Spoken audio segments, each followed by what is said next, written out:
a beautiful drift out to the outside. Well, whips round the outside of the 66 Colin Hall car. Now he's got to get past. So it's one thing to get on the outside, the other thing is actually to get your nose in front. Let's just see where George is on the lap sheets. He's in about fourth place at the moment, so it's 95, 8, 66 and 306, these two, followed by 7, 129 and 88. Those are the placings, and this is George Polly, who dives past to move himself up into third place. Nice piece of driving from George. That's a superb piece of driving. You know, he's a worthy world champion, George, there. As you saw just previous to that, he had to hold the car in very, very tight. He has to then send the back of his car out so it slides out, and he can then steer properly around that number 66 car, and away he's gone now, chasing after Paul Grimer just in front, leaving the picture there.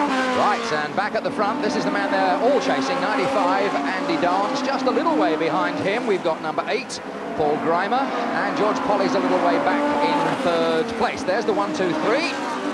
Second place man, Paul Grimer. Third place man, 306.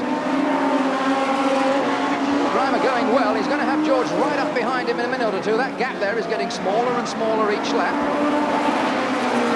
The leader can't afford to hang about. If he gets held up behind any of these back market cars, he knows the other two will be up behind him very quickly, so he whipped past Danny Brosnan in 147. The more back markers you can put between you and those that are chasing, the better. It's very interesting. It's just started to split with rain now. Now, that will slow the lead car up, but George is actually driving possessed. He won't notice it too much. You'll see how much later he brakes than Paul Grimer. Look, Paul Grimer's braked and George is up the inside of him now. He'll stay there, go to the outside of the track. He'll sell him a dummy now, dive round the outside with a bit of luck, come up now underneath him now. Beautiful bit of driving here. You can lay on him now, up the inside of the straight here. Use him as a brake now if he slips wide on the slippery circuit. He's underneath him. It's all down to chasing the lead car of Mr. Dance. Now that's what he's got to do now. The man is now got to get rid of is number 95, Andy Dance. And that is the gap between first and second as Paul Grimer slips into third place. We're now on 20 laps. There's still 15 to go. There's an awful lot can happen. And Andy Dance has got a lot to do if he's now going to resist the challenge, because George will relentlessly diminish that gap lap by lap until he's up behind him. And now Andy Dance has a reputation for not being the easiest man in the world to go by.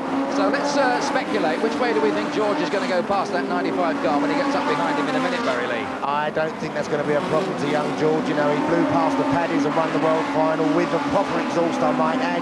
I only hope he's got that exhaust on now, because he's catching young Dance there, who is a very competitive and a very good star-grade driver. But you'll just see how George will come up behind him, most probably sell him a dummy on the outside and flick up on the inside. That is one of the crafty old way George does things. Right, let's just see what's going to happen between these two, because this is where the race is now.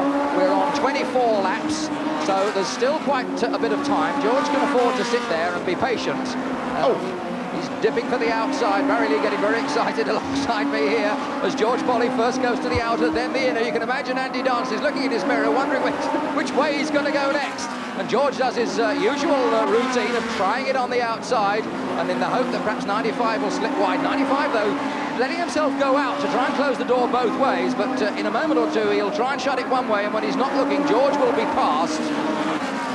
George, what he's through there, you see, Nigel, with those nice big fat wings he's got, he can hook those onto the door and hold Dance in on a tight line. That's what he's got to do. Then as Dance accelerates, as you can see there, Dance's wings hits George's wings, and that will give George a flick out, nearly into the fence there, but this is quite good, actually. This is what hot rod racing's all about. Non-contact, remember, Nigel? Yes, non-contact. exactly. 306 then, George Polly coming to challenge again. A little bit of paint transference there between those two, I think. And Paul Grimer now, of course, has come to join the party, because inevitably the speed of these two has slowed down a little with this dicing. And here comes George once again. Look at that burst of speed. He manages to find something from somewhere. Goodness knows where he got it from. But with that enormous burst, he just goes right the way by on the outside to take it up. That's what world champions are made of. 306, champion of the world, George Polly now sweeps into the lead in this Northampton Supreme. 95, Andy Dance is second. Number 8, Paul Grimer is third. Paul Grimer now wants to move up one more and try and get the second place. Let's try and move and see where the other places are. 7, in fact, is next. And then we go back to 66 and 129. They're the other places. But this is where the scrap is now. We've had a fantastic battle for the lead. And Andy Dance has got to do it all again now to hold on to his second place, because Paul Grimer from up the road in Sleaford is going to challenge now very strongly Andy Dance in number 95 from Reading. Oh, he's pulling him right out very wide there, Andy Dance, and putting Paul on a very, very bad line coming into the corner. What Paul should do now is sell him a dummy, brake hard, let Andy pull wide, here, then slip wide on the apex of the corner like that, and a number 8 should come up the inside. He's not going to be able to do it right out there, because Andy, the 95 car, is keeping him out on the loose marbles. But who knows, they're having a real good ding-dong on this one. And there's 3 more laps left. Meanwhile, I can tell you, we haven't been looking at George Polly, but there he is. He's there and he's well safe and some little way ahead, going very comfortably. But the scrap is still for the second place as we come to 3 more laps to go, 2 more laps to go, rather. The final stages now. And who's going to win this battle for second place here? It's really absolutely anybody's at the moment. 95 Andy Dance on the inside, 8 Paul Grimer on the outside. Into the final stages now. George Polly is clear to take it. Here's George, but as George comes towards the final turn, the scrap is further back, and 95 Andy Dance is getting the best of it into the final turn. Andy Dance is there at the moment. Can Paul Grimer pull something out? I don't think he can at this late stage.